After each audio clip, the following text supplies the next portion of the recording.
Indonesia nggak bisa memproduksi LPG, tapi Indonesia dicuci otak kalau lu mau masak gasnya pakai LPG. Bukan pakai gas bumi dari perut Indonesia, no, tapi pakai gas LPG. Sedih, memang. Salah sendiri lu kena tipu. Salah sendiri lu punya pejabat rakus. Jadi apa yang diminta Donald Trump, apakah merubah sesuatu?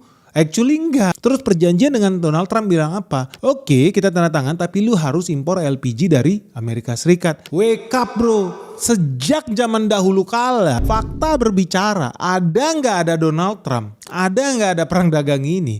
Indonesia impor LPG dari mana paling besar? Dari Amerika Serikat. Tahun 2024 aja kita total ya impor LPG itu 3,8 miliar US dollar. 3,8 miliar US dollar ini atau 63 triliun mayoritas dari negara Amerika Serikat. Ada sebagian kecil dari Arab, Kuwait, Qatar, Aljazair ada, tapi nggak signifikan. Jadi ada perubahan nggak dengan permintaan Donald Trump Indonesia harus impor 3,5 billion dollar LPG? Enggak, karena sebetulnya Indonesia memang impornya bahkan jauh lebih besar dibanding yang diminta oleh Donald Trump. Faktanya kita impor tuh udah di atas 3,5 billion dollar guys. Dari negara itu macam-macam. Ya sekarang kita diminta impor LPG dari Amerika Serikat, ya udah, yang rugi siapa? Bukan orang Indonesia.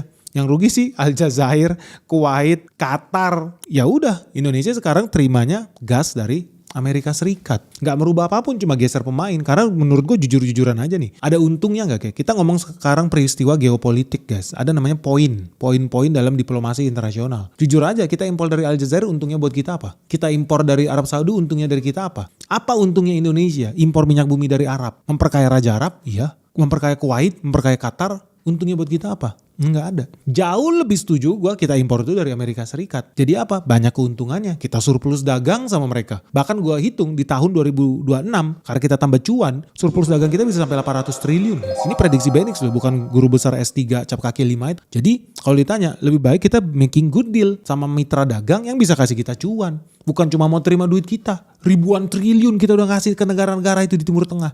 Ngasih apa mereka buat kita? Ngasih rudal enggak? Teknologi nuklir enggak? Investasi di kita enggak? Kita dibodoh-bodohin, iya. Justru ini malah peluang kita buat dapat apa? Geopolitical point. Ada benefit, ada utang dari dia ke kita. Makanya jangan heran.